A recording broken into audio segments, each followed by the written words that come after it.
para dar. Amén.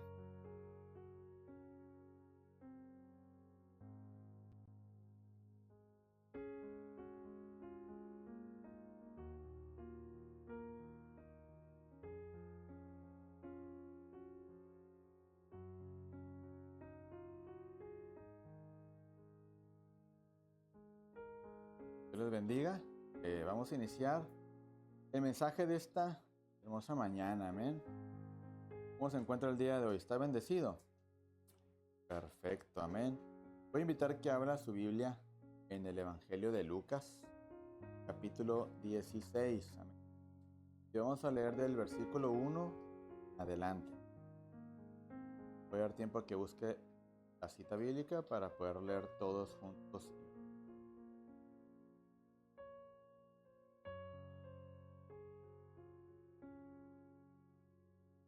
Evangelio de Lucas, capítulo 16.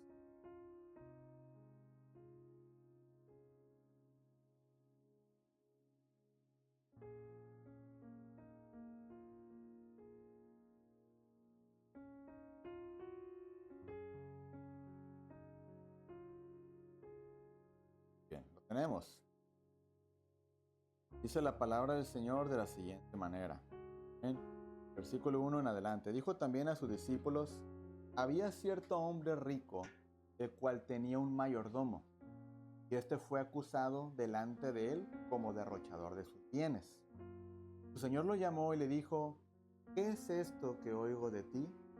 Da cuenta de tu mayordomía, porque ya no podrás ser mayordomo.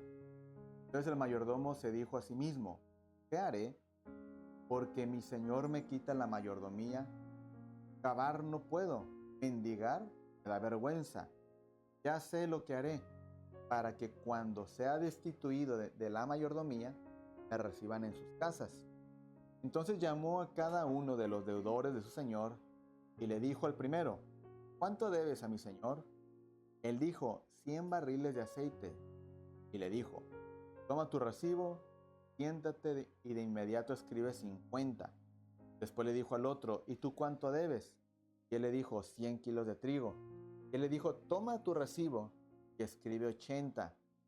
Y el Señor elogió al mayordomo injusto porque actuó sagazmente.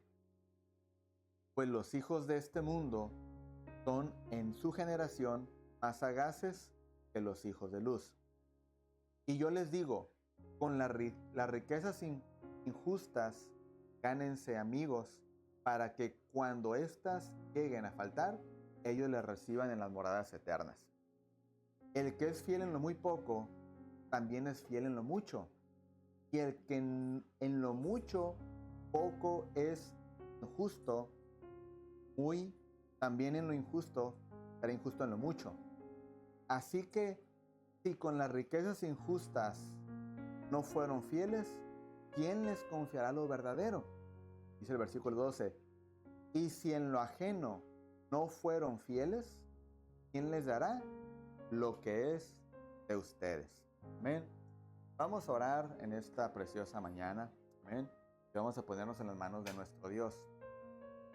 Señor, te damos gracias por esta oportunidad que nos das de estar reunidos para escuchar tu palabra y el consejo que tienes para nosotros, mi Dios. Te pedimos que hables a nuestras vidas, que hables a nuestros corazones y nos ayudes en todo momento a recibir tu consejo, tu mensaje con solicitud, y que de esa misma forma podamos aprender de lo que tu palabra nos muestra, lo que tu palabra nos enseña y de lo que tú tienes para nosotros. Ayúdanos a ser con un corazón abierto, con un corazón dispuesto para aprender de ti, con un corazón humilde, Padre Celestial, para que tú puedas hablar a nuestras vidas. Podamos ser confrontados, quizás corregidos, quizás también, Señor, pero que en todo momento tu palabra será para edificación de nuestras almas. En el nombre poderoso de Jesús te damos gracias, mi Dios. Amén. Gloria a Dios. Déjeme leerle un comentario a manera de introducción del libro de comentarios de Matthew Henry acerca del pasaje que acabamos de leer. Dice el comentario de Matthew Henry de la siguiente manera: cualquier cosa que tengamos, propiedad es de Dios. Nosotros solo tenemos su uso conforme a lo que manda nuestro gran Señor. Amén. Y para su honra. Hablando acerca del pasaje, a manera de contexto y explicación, dice, el mayordomo simplemente despilfarró los bienes de su señor. Todos nosotros somos responsables de la misma acusación. No sacamos el provecho debido de lo que Dios nos ha encargado. El mayordomo no puede negarlo. Debe rendir cuentas e irse.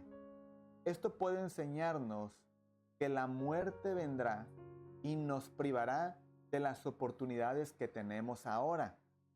El mayordomo ganará amigos de los deudores e inquilinos de su señor, eliminando una parte considerable de la deuda de ellos con su señor.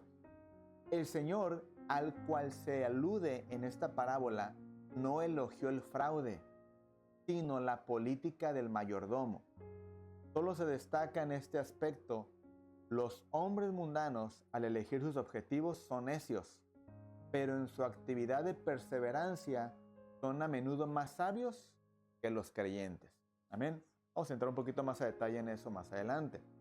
El mayordomo injusto no se nos pone como un ejemplo de engaño a su amo, ni para justificar la deshonestidad, sino para señalar el cuidado que ponen los hombres mundanos. Bueno sería que los hijos de la luz aprendieran sabiduría de los hombres del mundo y siguieran con igual diligencia su mejor objetivo. Aclaro, con sabiduría, ¿sí? No con sagacidad, de una manera justa o totalmente distinta a los valores de la palabra del Señor. Las riquezas verdaderas significan bendiciones espirituales, y si un hombre gasta en sí mismo o acumula lo que Dios le ha confiado en cuanto a las cosas externas, ¿qué prueba puede tener de que es heredero de Dios por medio de Cristo? Amén. Las riquezas de este mundo son engañosas e inciertas. Convenzámonos de que somos ricos verdaderamente y muy ricos los que tenemos fe hacia con Dios, y somos ricos por Dios. Somos ricos en Cristo, ricos en las promesas. Entonces acumulemos nuestro tesoro en el cielo y esperemos nuestra porción que recibiremos allá. Amén. Muy bien. Quiero hablar de dos principios que son importantes para nosotros como hijos de Dios. Y uno de ellos es el que somos mayordomos. Amén. La palabra del Señor describe la palabra mayordomía de una palabra griega que se llama oikonomía. Amén. La palabra oikonomía tiene que ver con mayordomía o también tiene que ver con una cuestión de administración de bienes, ya sea económicos, ya sea materiales, pero todo lo que tenga que ver con la palabra oikonomía, que viene del griego, es refiriéndose a una cuestión administrativa. Amén. ¿Cuántos de los que estamos aquí sabemos lo que es administración o conocemos los principios administrativos? Una persona, por ejemplo, que trabaja la contabilidad es 100% una persona administrativa en bienes financieros. Amén. Administrando los egresos, los ingresos, los activos, los pasivos, un activo que suma, un pasivo que suma, como también hay activos que restan a la economía de una empresa. Amén. Aunque son bienes que son necesarios para el funcionamiento de una empresa, pero mientras no sea algo que esté produciendo un ingreso a los valores o a los dividendos positivos, de alguna manera, si no retribuye, pues viene a ser un bien, pero pasivo, que está restando. Amén. Por ejemplo, si una persona que trabaja, un obrero, un trabajador, una persona de clase trabajadora, adquiere un vehículo, ¿viene a ser un pasivo o viene a ser un activo para la persona? Viene a ser un pasivo que va a restarle recursos a la persona. Amén. Por la gasolina, por el mantenimiento preventivo, por la compra de las refacciones, los neumáticos, todo ello. Pero si la persona utiliza este bien pasivo, lo convierte en una automóvil que se ha sumado a una plataforma que brinda servicio de transporte, por no mencionar marcas, ¿verdad? De alguna manera, de ser un pasivo, se convierte en un activo. Y es ahí donde el vehículo comienza a producir para uno. Ahora, ¿de qué manera podemos convertir un pasivo en un activo que retribuye para nosotros, pero que no nos reste? Bueno, hay que hacer un análisis de lo que estamos teniendo hoy en mano, ¿verdad? Que nos está restando economía, ver la manera de cómo lo puedo convertir en un bien que sea activo y que produzca para mí. ¿Una casa se puede producir o se puede convertir en un activo? Claro. Aunque es bien sabido que un inmueble, una casa, es un pasivo para cualquier persona, hay maneras de convertirlo en un activo. ¿Amén? ¿De qué manera se convierte en un activo? Bueno, pues la podemos rentar, ¿verdad? Y al rentarla se convierte de un pasivo, se convierte en un activo. Y ahí podemos producir o adquirir nosotros un ingreso. ¿De qué le sirve a un ser humano tener el celular de última tecnología si a final de cuentas es un pasivo para la persona, ¿verdad? Ya sea que estemos pagando la mensualidad, ya sea que estemos pagando el plan tarifario cada mes, pero para yo poder convertirlo en un activo, entonces puedo convertir mi teléfono en una herramienta que me genere ingresos. ¿De qué manera puedo convertir un teléfono que me genere ingresos? Crea contenido. Y con tu teléfono creas un contenido que subes a redes sociales y a medida que tengas un crecimiento de tus seguidores, obviamente el canal que tú abras comenzará a producir para ti. ¿Estamos de acuerdo? Entonces, aquí el punto no es que no tengamos los medios o las herramientas de ser buenos administradores.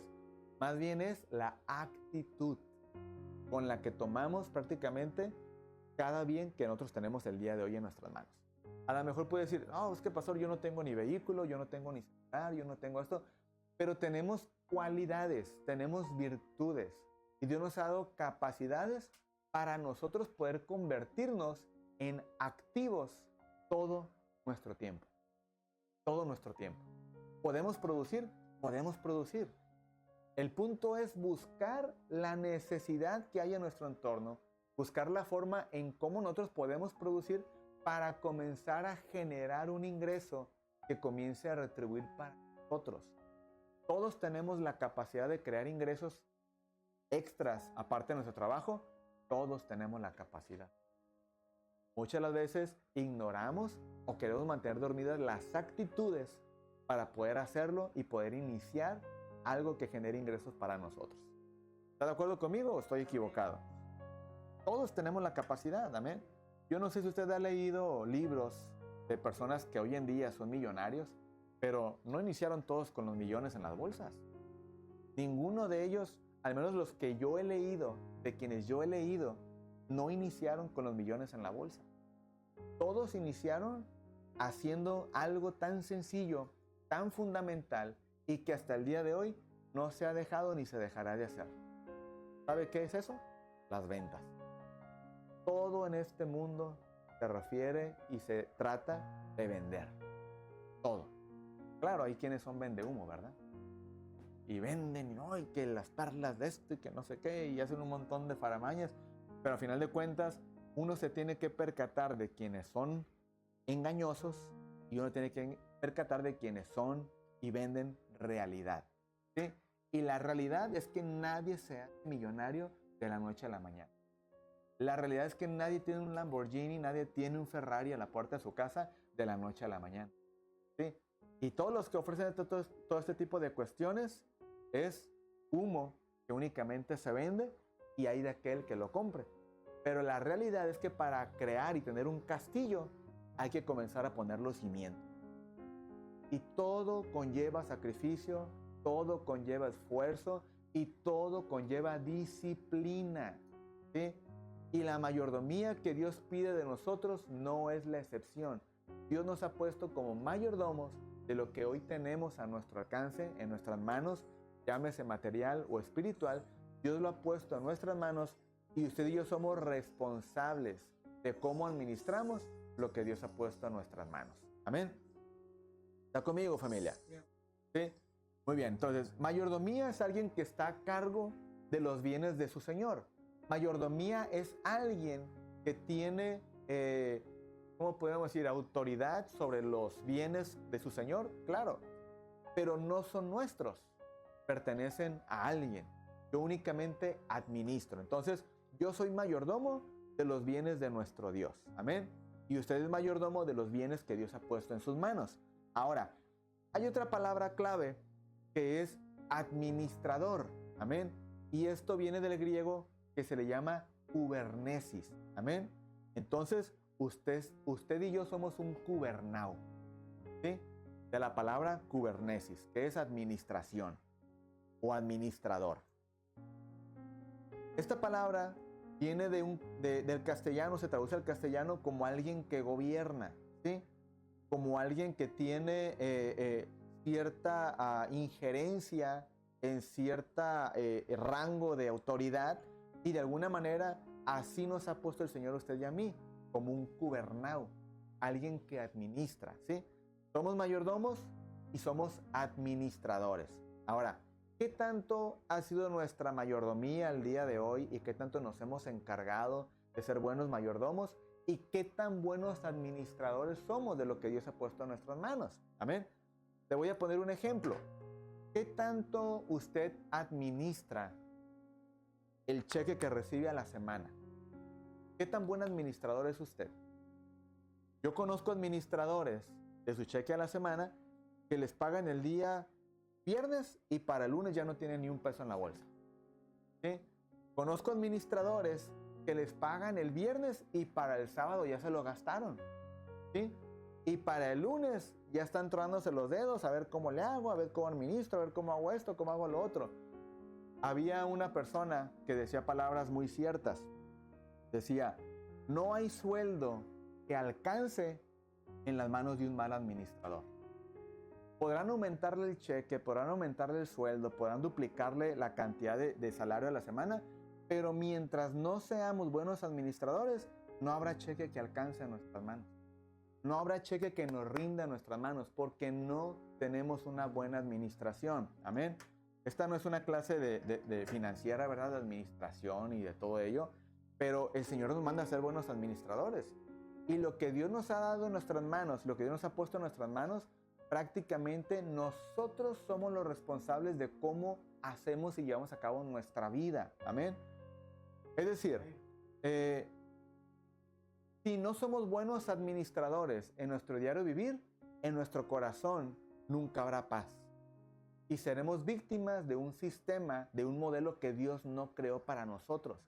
Y siempre estaremos estresados, siempre estaremos con falta de paz en nuestro corazón y siempre estaremos preocupados por el mañana porque no tenemos una visión amplia hacia nuestro futuro y hacia lo que a nosotros nos corresponde como buenos administradores. Amén. Entonces, si yo no soy un buen administrador, entonces ¿de qué manera yo voy a poder encontrar la paz del Señor en mi vida? ¿Sí? Yo tengo que aprender a ser un buen administrador para que yo pueda aprender a disfrutar lo que Dios quiere que yo disfrute. Ciertamente es bueno confiar en Dios, pero yo no puedo poner todo en las manos de Dios cuando lo que corresponde, que está en mis manos, yo no soy responsable al llevarlo a cabo en mi diario vivir. Amén. Entonces yo no puedo culpar a Dios. El Señor, es que tú no me has suplido, es que tú no me has bendecido, es que tú no has cumplido tu palabra de Salmo 23:1, que tú serás mi pastor y nada me faltará, y que he sido joven y he envejecido y no he visto justo desamparado ni su simiente que mendigue pan. Entonces, Señor, tú no has cumplido tu palabra en mi vida. Lo que el Señor va a decir, yo sí la he cumplido, pero tú no has sido buen administrador. Y es ahí donde nosotros tenemos que aprender a ser buenos administradores. Amén. Es decir, yo no puedo gastar lo que yo no tengo. ¿Sabe? Hay algo que se le llama un gastador compulsivo. Un gastador compulsivo es que cuando ve algo que le gusta, lo compra en automático. ¿Sí? Llámese una comida, llámese un objeto, llámese unos tenis, llámese una camisa, lo que usted quiera. Pero lo ve y le gusta y lo compra. Pero nunca analiza el lo quiero o lo necesito. Y cuando entramos en el dilema de lo quiero o lo necesito, es cuando nos convertimos en personas analíticas. Y entonces yo analizo si realmente lo necesito, pues lo voy a comprar. Pero si únicamente está un deseo de que lo quiero, entonces prácticamente lo mejor es darse la vuelta y marcharse. Porque si caemos en el hábito de porque lo quiero me lo compro, entonces desde ese momento nos convertimos en malos administradores. ¿Amén? Desde ese momento. Porque el ser un comprador compulsivo únicamente nos llevará a lo que es la bancarrota. Amén. Y a lo mejor sonará un poco exagerado, muy el calificativo muy grande, ¿no? Oh, pastor, ¿cómo? La realidad es que sí, porque eso se convierte en un hábito en la vida del ser humano. Y comienza uno a crecer con esos hábitos y uno comienza a avanzar su vida y su vida comienza a vivir una práctica de una mala administración, y entonces es ahí cuando nosotros caemos en el juego o prácticamente en la trampa, en las cuestiones económicas, de siempre estar batallando con las cuestiones económicas en nuestra vida. Pero yo estoy consciente de que Latinoamérica no es no ha habido una cultura de la buena administración. No hay enseñanzas de una buena administración. Pero tampoco quiere decir eso que nosotros estaremos privados de recibir una educación financiera en nuestra vida. ¿Sí? Todos nosotros tenemos la capacidad y tenemos la autonomía de poder elegir la capacitación, poder elegir leer un libro. ¿Usted algún día ha leído algún libro de superación o administración económica? Mire, yo le recomiendo uno, muy cortito, está divertido el cuentito, pero la verdad está muy padre. Se llama Padre Rico y Padre Pobre. Lea ese libro. No son ni 100 páginas. Usted lo va a leer y usted se va a dar cuenta de la vida de un padre y la vida de otro. Y un niño, cómo aprende de uno y cómo aprende del otro. Lea ese libro. Lo escribió Robert Kiyosaki. Y el libro, la verdad, trae una enseñanza bien tremenda. Y la realidad de que todos nosotros, nos enseña la realidad de que todos nosotros tenemos la capacidad de crear ingresos extras siempre y cuando tengamos la actitud correcta en nuestra vida para poder hacerlo. Pastor, ¿pero qué viene todo esto con la palabra del Señor? Espéreme tantito. Vamos paso a paso, ¿vale? Le voy a hablar de un administrador por excelencia que está en la palabra del Señor. Amén. Y este hombre no es otro más que José el Soñador.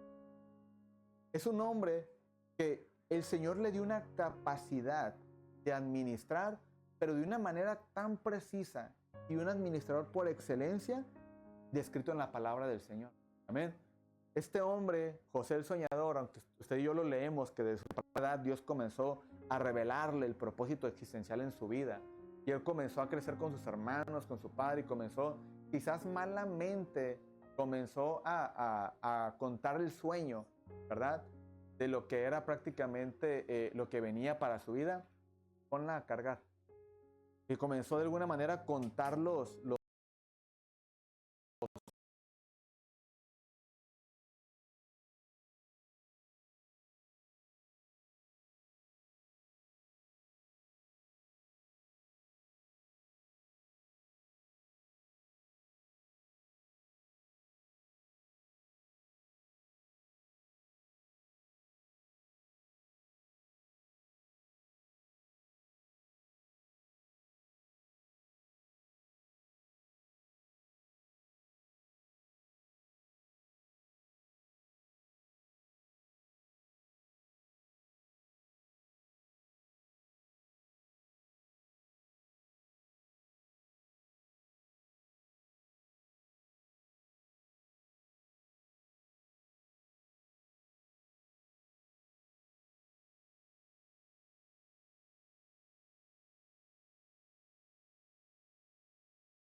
que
tan buen administrador que de alguna manera el Señor comienza a catapultarlo. Lo comienza a subir y a subir y a subir de nivel, al grado que cuando iba a venir la hambruna para toda la humanidad, José es la persona ideal para llevar a cabo una administración tan perfecta, pero tan perfecta, que por medio de él fue preservado, escuche bien, el pueblo de Dios que hoy conocemos como la nación de Israel. Amén. Por él fue la preservación del pueblo del Señor. Por él fue preservado Egipto y por él fue preservada la vida de la humanidad que en aquellos tiempos existía. Un administrador por excelencia. Amén. Faraón le dice, ¿sabes qué? Aquí no va a haber otro mayor que yo, sino solamente tú serás casi similar a mí. Así que sobre ti, en tus manos está la autoridad de todo este gobierno, de toda esta nación, y tú vas a ser el encargado de administrar todo lo que estamos haciendo el día de hoy.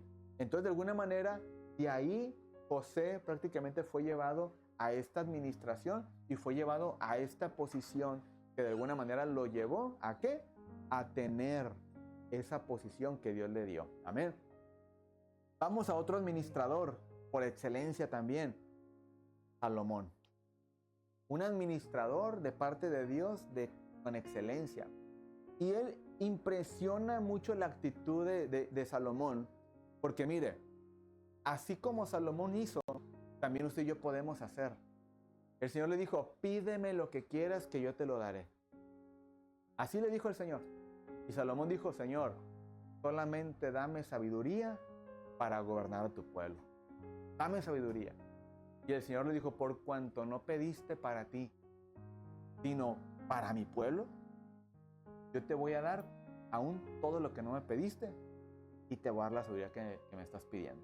Y el Señor le dio sabiduría y le dio prácticamente las riquezas al grado que dice la palabra del Señor y enseña que todos los reyes de la tierra querían conocer a Salomón y querían ver la grandeza y la riqueza que Dios le había dado. Yo le hago una pregunta a usted el día de hoy. ¿Será acaso que Dios nos puede dar sabiduría para ser buenos administradores? ¿Qué tanto se le hemos pedido? ¿Qué tanto le hemos pedido al Señor que nos ayude a ser buenos administradores? Amén. La vida del cristiano, la mayor parte de nuestra vida está basada en la disciplina. La mayor parte de nuestra vida. Amén. No hay nada en nuestra vida que no sea basado en la disciplina. Por ejemplo, para leer la palabra se requiere disciplina, ¿sí o no?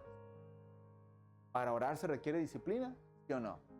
Para resistir el pecado se requiere disciplina, ¿sí o no? Para servir al Señor se requiere disciplina. Claro. Para todo en esta vida requerimos de la disciplina. Si usted y yo no tenemos disciplina en nuestra vida, déjeme decirle que difícilmente lograremos tener una vida cristiana de excelencia. Amén. Gloria a Dios. Pásenme. Entonces, de alguna manera, todos nosotros tenemos que tener disciplina en nuestro diario vivir. Amén. Nadie está exento de ello. Todos nosotros tenemos que permanecer en una disciplina constante. Amén. Muy bien. Entonces, Dios nos da sabiduría a nosotros y nos puede dar sabiduría a nosotros para poder ser buenos administradores de nuestro diario vivir. Claro que Dios nos da la sabiduría. Ahora, lo importante es qué tan dispuestos estamos a tener esa sabiduría y a recibirla de parte de nuestro Dios. Amén. Pues para eso es muy importante que tengamos una buena disposición. Muy bien. Vamos a avanzar. Vamos a ir a otro punto. Yo le voy a hacer una pregunta a usted y voy a ser muy directo. ¿Cómo llevamos a cabo nuestra vida, en nuestra vida la mayordomía que Dios nos ha dado? ¿Sí? Mire, como trabajador, nosotros tenemos funciones de mayordomía en el lugar en el cual estamos trabajando, ¿cierto? Entonces, todos nosotros tenemos cuidado de los recursos de la empresa y debemos tener cuidado de los recursos de la empresa, porque de alguna manera la palabra del Señor nos enseña en Colosenses que usted y yo debemos hacer las cosas como para el Señor. Amén. Por lo tanto, todo lo que yo hago en mi vida como trabajador, como padre de familia, como esposo, Todo lo que yo llevo a cabo en mi vida, tengo que hacerlo como para agradar al Señor. Amén. Por lo tanto, en esta parte de la mayordomía, yo prácticamente como mayordomo estoy en el compromiso de dar testimonio donde quiera que yo esté. La palabra del Señor dice que todos nosotros somos cartas abiertas para el mundo. Y el mundo lee en nosotros lo que en nosotros está escrito. ¿Sí? Entonces el mundo va a decir de mí lo que ellos ven. Entonces van a decir, mira, él es cristiano. Él habla bien, él se conduce bien, él hace esto bien, él hace esto bien. Pero también en mi vida como cristiano, si yo no estoy llevando una mayordomía correcta, entonces ellos van a decir, para ser cristiano como él, mejor ni a la iglesia. ¿Sí? Entonces, desde ahí surge mi mayordomía. Y de ahí viene nuestra mayordomía. Entonces, si yo como trabajador, como cristiano, como mayordomo que soy de los bienes que Dios ha depositado en mis manos, porque no me lo ha puesto una empresa, ¿sí? Aunque puede ser el sentido de que, no, pues son los bienes de la empresa. No, pero como cristiano son los bienes que Dios ha puesto en mis manos. Y yo como cristiano, en todo momento estoy obligado a dar un buen testimonio de la palabra del Señor y a dar testimonio del Señor, y que de alguna manera lo que las personas lean en esta carta sea la mayordomía que Dios me enseña en su palabra. Amén. Ahora, ¿queremos ser un mayordomo sagaz o queremos ser un mayordomo responsable y sabio? Pues yo creo que mejor un responsable y sabio, ¿no? Porque el mayordomo que describe la palabra del Señor, él fue muy sagaz. Y él dijo, tú debes 100 costales de trigo, tú ponle que debes 80. Ahí fue sagaz, ¿no? Y quiso de alguna manera querer retribuirle a su amo y todo, pero de alguna manera estaba siendo injusto. Entonces nosotros tenemos que actuar en los principios de justicia que nos muestra la palabra del Señor. Y entonces es ahí cuando yo podré ser un buen mayordomo en la empresa que estoy trabajando y donde quiera que yo esté. Amén. Muy bien. Punto número 2. Como padre de familia, tenemos la función de ser mayordomos de nuestra familia. Ahora, ¿cómo estoy administrando lo que Dios ha puesto en mis manos? Amén. ¿Somos buenos administradores con nuestra familia? Mire, la palabra del Señor nos enseña que usted y yo tenemos que ser amadores de nuestra familia. Tenemos que amar a nuestra familia. Y en este caso, a nuestros hijos, ¿qué tanto cariño y qué tanto tiempo de calidad le estamos brindando a nuestros hijos del día a día? Yo le voy a decir algo, nuestros hijos necesitan de nosotros, ¿sí? Y si nosotros como padres no le damos el cariño y el amor que nuestros hijos necesitan, ellos lo van a buscar por fuera. Y por fuera se los van a dar de una forma muy distinta y les van a enseñar que el amar y el cariño es de una forma muy diferente. Amén. Nosotros como padres estamos en la responsabilidad de poner un estándar alto a nuestros hijos de lo que es el amor y lo que es el cariño. Y cuando a ellos llegue alguien a quererles demostrar amor y quererles demostrar cariño, no llenarán el estándar que nosotros estamos dando y por lo tanto ellas y ellos no se van a dejar impactar por cualquier pelafustán que se les ponga enfrente. Eso es una realidad, porque el nivel y el estándar de cariño que estamos dando tiene que ser superior al que el mundo les brinda. ¿Sí?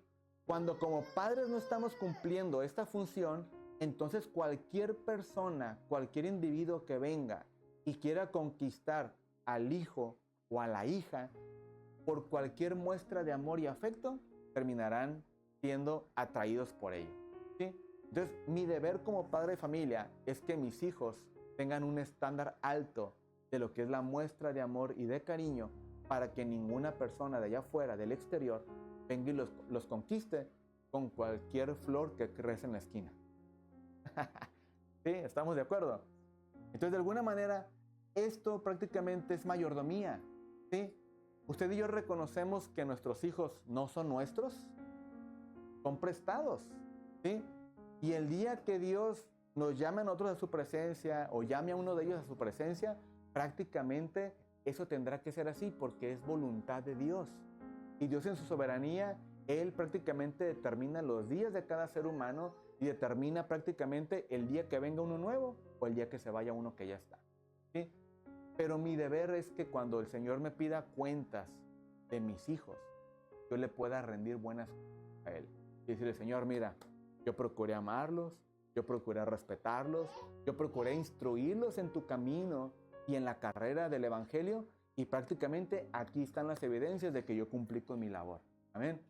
Pero qué triste sería que cuando nos paremos frente al Señor y nos pida cuentas de nuestros hijos, no tengamos números ni dividendos a favor, y en lugar de a favor tengamos números rojos, ¿no? Y los números rojos en la contabilidad, pues prácticamente es una muy mala noticia. ¿Estamos conmigo? Muy bien. Entonces, y lo mismo va con las esposas y los esposos, amén. Tanto como esposos, tanto como esposas, tenemos el compromiso. Y la palabra del Señor lo menciona como un deber conyugal. ¿Sí? Lo menciona como un deber. Ciertamente, la palabra del Señor enseña que la mujer debe estar sujeta a su marido, pero más adelante dice que el esposo tiene que amar a su esposa como Cristo amó a la iglesia. ¿Y cuánto fue el amor que Cristo dio a la iglesia? Pues ahí está la medida, ¿no?, de amor que tenemos que dar. Entonces, nosotros tenemos que amar a nuestra esposa. Ahora dirá, pastor, pero es que mi esposa no es tan buena y a veces se porta así medio. Tienes que amarla. Nosotros no somos una bella flor delante del Señor. A veces acertamos una, pero desacertamos como 5 o 10. Y aún así el Señor nos sigue amando, ¿verdad? Entonces, nosotros tenemos que aprender a amar a nuestras esposas, aunque a veces no vayan las cosas tan bien en el uno con el otro.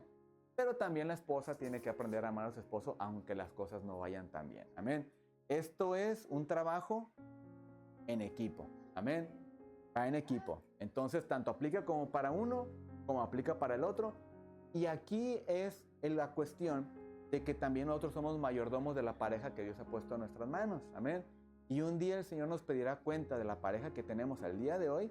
Señor, pero es que nunca cambió. ¿Qué hiciste tú para que cambiara? Ella te decía negro, tú le decías rojo. En lugar, como dirán por ahí, aprende a tirar león, y llévatela tranquila. Entonces, de alguna manera tenemos que aprender a sobrellevar la vida en el matrimonio. La vida en el matrimonio, mire, le voy a decir algo, no es el estira y afloja, ¿no? No, la vida en el matrimonio es saber sobrellevarnos uno al otro, ¿sí? Y saber que cuando hay una discusión, no se vive en la actitud de la discusión todo el día, ¿sí? Es decir, discutimos a las 6 de la tarde, 7 de la tarde, cuando llega la noche y que ya se van a dormir, el besito de buena noche no tiene que faltar.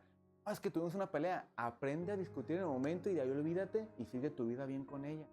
Porque si la actitud sigue en el enojo, entonces estaremos incumpliendo la palabra del Señor cuando dice, no se ponga el sol sobre vuestro enojo. ¿Eh?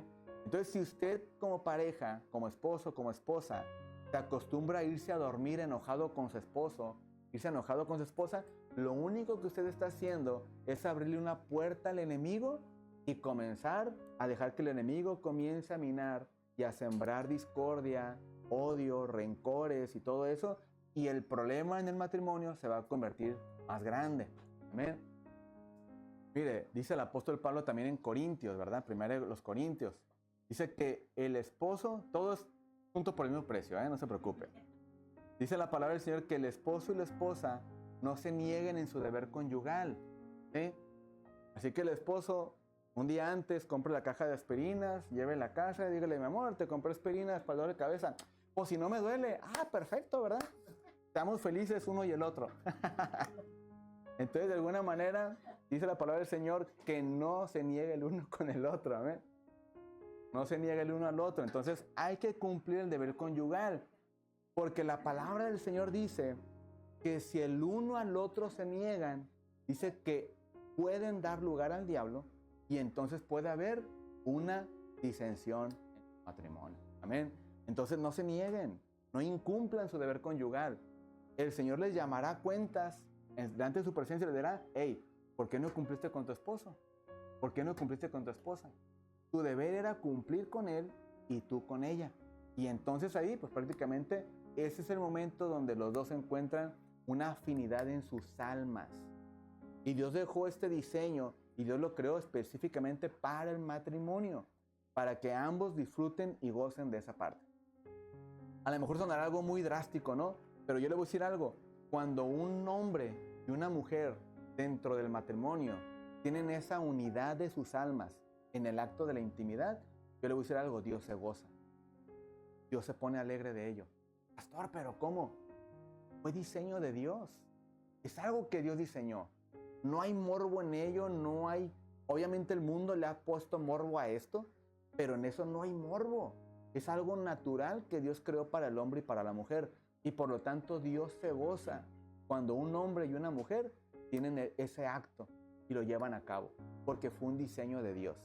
Que el mundo lo haya distorsionado, lo haya sacado de contexto y lo haya llevado de una forma totalmente distinta, Dios les pedirá cuenta a ellos y ellos darán cuentas a Dios de sus actos. Pero nosotros como hijos de Dios, conforme a la palabra de Dios como está escrita, Dios creó esto para disfrute y un goce del ser humano, para placer del ser humano. Amén. ¿Está conmigo? ¿O acaso no se goza usted, hombre y mujer de Dios, que cuando está con su esposo y su esposa? Claro, claro, ¿verdad? Dios lo dejó, Dios lo diseñó y es para eso. Amén. Muy bien, vamos a avanzar al tercer punto. Como cristianos, como hijos de Dios, nosotros administramos y somos administradores de todas las cosas que Dios ha puesto a nuestro alcance. Amén. Como punto número 1, el tiempo. Usted y yo tenemos la responsabilidad delante de Dios de administrar nuestro tiempo. Pastor, es que yo no tengo tiempo de jugar con mis hijos. No, sí hay tiempo. Solamente hay que dedicar ese tiempo. Pastor, es que no tengo tiempo para visitar a X o Y persona de la familia. No, sí hay tiempo. Lo que pasa es que a veces nosotros no nos damos el espacio. A veces nos enfrascamos tanto en afanes que no damos el espacio para poder separar ese tiempo y poder hacer una actividad con nuestra familia. Pero de que hay tiempo, hay tiempo. Hágase la disciplina y el hábito de apartar tiempo. Y va a ver cómo se va a dar cuenta que sí había tiempo. Lo que pasa es que estábamos siendo malos administradores del mismo. ¿Sí? Entonces es importante que el tiempo nosotros lo apartemos para hacer las cosas que nos convienen hacer. Pastor, es que el día no me da tiempo para orar. No, sí nos da tiempo, pero tenemos que apartar el tiempo. Tenemos que aprender a fraccionar las horas del día para poder determinar el tiempo que tenemos para orar, que tenemos para leer la palabra y para tener intimidad con nuestro Dios. ¿A qué me refiero intimidad con nuestro Dios? De poder platicar con Él uno a uno, de poder expresar nuestros sentimientos, nuestras aflicciones, lo que el día de hoy nos está apesadumbrando nuestro día, ¿verdad? Poder expresárselo a Él para que Él le dé solución a lo que nosotros no podemos darle solución. Recuerde algo, cuando estábamos lejos del Señor, nosotros cargábamos el costal solos. Hoy que estamos en el Señor carga el costal por nosotros. Lo único que tengo que hacer yo es quitar mis cargas, dejarlas en el Señor y el Señor se va a encargar de cargarlas por mí. Esa es la ventaja y el beneficio que tenemos los que confiamos y creemos en el Señor. Amén. Por lo tanto, el cristiano ya no tiene que estar viviendo en un estrés continuo, ya no tiene que estar viviendo en es que estoy bien depre, pastor, por eso no fui a la iglesia, ¿no? No, la depre no es para el cristiano. La depre no es para los hijos de Dios. La depre déjela para aquellos que no viven, no conocen al Señor, amén, que están lejos del Señor. Pero los que conocemos al Señor, la depresión no es algo que tiene que estar manifiesto en nosotros. La depresión es un resultado de falta de confianza. La falta de paz es falta de confianza en el Señor. La falta de perdón es una ausencia del Señor en nuestra vida. Cuando nosotros confiamos en el Señor y le depositamos nuestra vida a Él, ningún sentimiento negativo estará en nosotros, porque nuestra confianza está puesta en el Señor. Amén. ¿Está conmigo, familia? Muy bien. Ahora, ¿qué tanto estoy administrando mi tiempo para hablar del Señor a otros? No, pastor, es que no, mi día no. Siempre hay alguien a quien hablarle del Señor a nuestro alrededor. Siempre hay alguien a quien presentarle al Señor a nuestro alrededor. Siempre hay alguien a quien presentarle el plan de salvación. Lo que pasa es que a veces no queremos, ¿verdad? A veces no queremos expresar el amor de Dios para con los demás. Si usted lo hace, gloria a Dios por ello, ¿verdad? Si usted que está escuchando esto allá en China no lo hace, pues hágalo. Porque esto prácticamente es beneficioso para todos aquellos que conocemos al Señor. Y es algo que retribuirá para el reino de nuestro Dios, pero también retribuirá de bendición para nosotros, porque estaremos siendo buenos administradores de la gracia de nuestro Dios. Mire, un cristiano que no comparte el evangelio es un cristiano egoísta. Así con todas sus palabras. Porque nada más quiero el beneficio para mí de la salvación, pero ¿qué de los demás que se están perdiendo? ¿Por qué no queremos salvación para ellos también? ¿Qué acaso el Señor no vino a dar salvación para todo el mundo? Para todo aquel que decida creer en Él. Entonces, ¿por qué yo voy a quedarme un privilegio tan grande de la salvación y no lo voy a compartir con alguien más que necesita ser salvo? Y yo soy el canal que Dios puede usar para que ese mensaje sea compartido para quienes no conocen el evangelio. Entonces, cristiano que no comparte el evangelio es un cristiano egoísta. Es un cristiano que está siendo desobediente y que no está siendo un buen administrador de la gracia de nuestro Dios. Amén. Por lo tanto, nos conviene que seamos buenos administradores y que seamos hallados fieles en lo que Dios ha puesto en nosotros. Amén. Muy bien. Entonces, ya habiendo visto todos estos puntos, pasamos al último de esta tarde, es el punto número 4. Como cristiano, como miembro de mi congregación, como alguien que ya conoce al Señor, ¿cómo estoy administrando los talentos y los dones que Dios ha puesto en mi vida? ¿Cómo lo estoy administrando? Mire, todos y cada uno de nosotros por lo menos tenemos un don o un talento que Dios ha puesto en nuestra vida. Todos nosotros. No hay nadie que por lo menos no tenga uno. Hay quienes tienen 2, hay quienes tienen 3, 4, 5, más. Pero por lo menos uno, todos tenemos uno. Ahora, ¿cómo estamos administrando lo que Dios ha puesto en nuestra vida? ¿Qué estoy haciendo con lo que Dios puso en mi vida? ¿Cómo lo estoy llevando a cabo? ¿Cómo lo estoy multiplicando? ¿Cómo lo estoy llevando a cabo en mi diario vivir? Todos nosotros tenemos la responsabilidad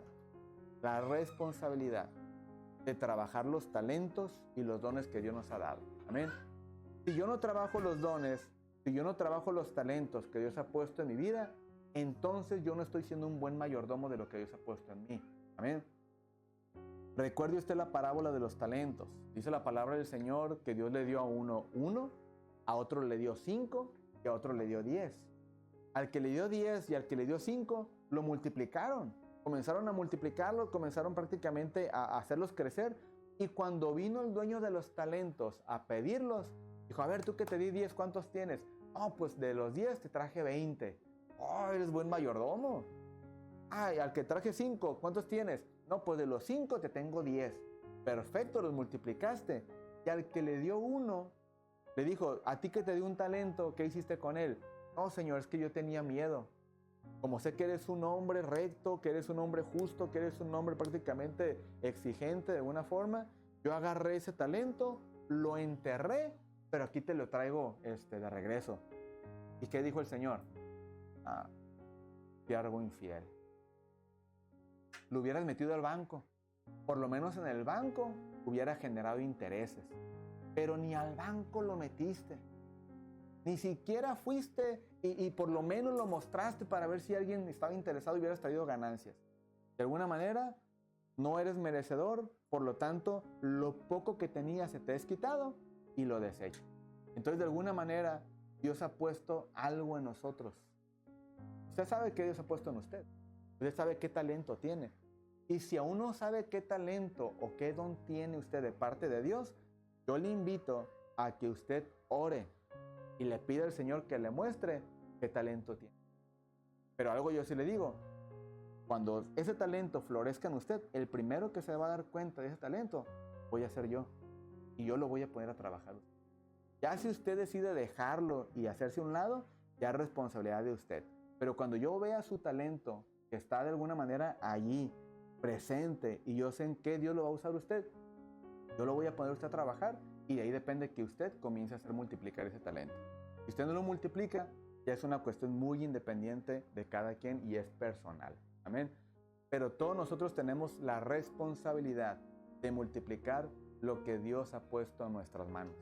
Y de ahí en adelante, poderle rendir a Dios un fruto de lo que Dios ha depositado en mi mano. Amén. ¿Está conmigo, familia?